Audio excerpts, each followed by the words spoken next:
শত্রুপক্ষকে ধাওয়া করতে ছুটে চলছে ট্যাঙ্ক, মুহুর্মুহু গোলার শব্দও শোনা যাচ্ছে। আকাশে সামরিক বাহিনীর যুদ্ধ বিমান। ইরানের সর্বোচ্চ প্রতিরক্ষা বাহিনী আইআরজিসির ডেপুটি কমান্ডার ব্রিগেডিয়ার জেনারেল ভালি মাদানির ইশারায় ঝাঁপিয়ে পড়ছে সেনারা, যা দেখে বিস্ময়ের চোখে তাকিয়ে ইসরায়েলের প্রধানমন্ত্রী বেনিয়ামিন নেতানিয়াহু।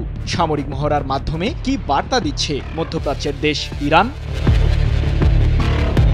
ইসরায়েল ও যুক্তরাষ্ট্রের সম্ভাব্য হামলা নিয়ে প্রস্তুতির কমতি রাখছে না ইরান। এবার আজারবাইজানের সাথে যৌথ সামরিক মহড়ার আয়োজন করেছে মধ্যপ্রাচ্যের দেশটি, যা নিয়ে তোলপাড় অবস্থা তেল আবিব ও মার্কিন প্রশাসনের মাঝে।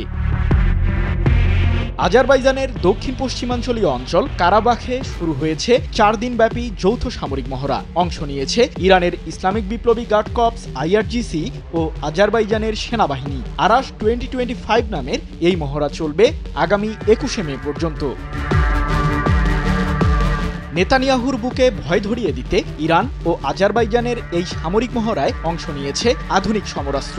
এ প্রসঙ্গে আইআরজিসির deputy commander brigadier general Vali Madani বলেন, এই সামরিক মহড়া সীমান্তের নিরাপত্তা জোরদার এবং সম্ভাব্য হুমকি মোকাবিলায় একটি গুরুত্বপূর্ণ পদক্ষেপ। 18 মে এক প্রতিবেদনে বিষয়টি নিশ্চিত করেছে মধ্যপ্রাচ্য ভিত্তিক সংবাদ মাধ্যম তাসনিম নিউজ এজেন্সি। এর আগে গত বছরের নভেম্বরে দুই দেশের সীমান্তে একই সামরিক মহড়ার আয়োজন করে ইরান ও আজারবাইজান।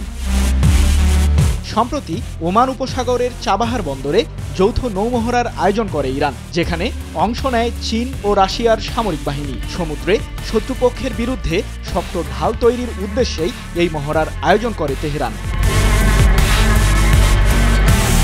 সব মশার বিরুদ্ধে সুরক্ষা দিতে এলো বসুন্ধরা এক্সট্রিম অ্যারোসল। মশার বিরুদ্ধে এক্সট্রিম সুরক্ষা। চীন ও রাশিয়া সহ বিশ্বের বৃহৎ শক্তিশালী রাষ্ট্রগুলোর সাথে জোট বেঁধেছে ইরান, যার মাধ্যমে সামরিক ক্ষেত্রে এগিয়ে যাচ্ছে তেহরান। সম্প্রতি ইরানের সামরিক বহরে যোগ হয়েছে রাশিয়ার তৈরি সুখোই SU-35 যুদ্ধ বিমান, যা দিয়ে মুহূর্তেই ইরানের সেনাবাহিনী উড়িয়ে দিতে পারবে নেতানিয়াহুর সামরিক আস্তানা। এছাড়াও ইরানের দখলে রয়েছে নতুন প্রজন্মের ড্রোন আর আধুনিক ব্যালিস্টিক ক্ষেপণাস্ত্র। শুধু তাই নয়, এসব মারণাস্ত্র দিয়ে ইরান গড়ে তুলেছে 4টি মিসাইল সিটি, যেখানে প্রস্তুত রয়েছে কয়েক লাখ ব্যালিস্টিক ক্ষেপণাস্ত্র।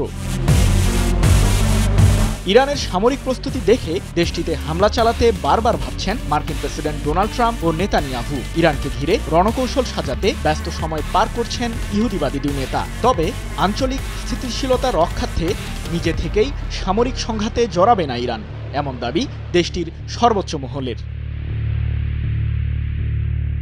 সৃজন মাহমুদ, নিউজ 24।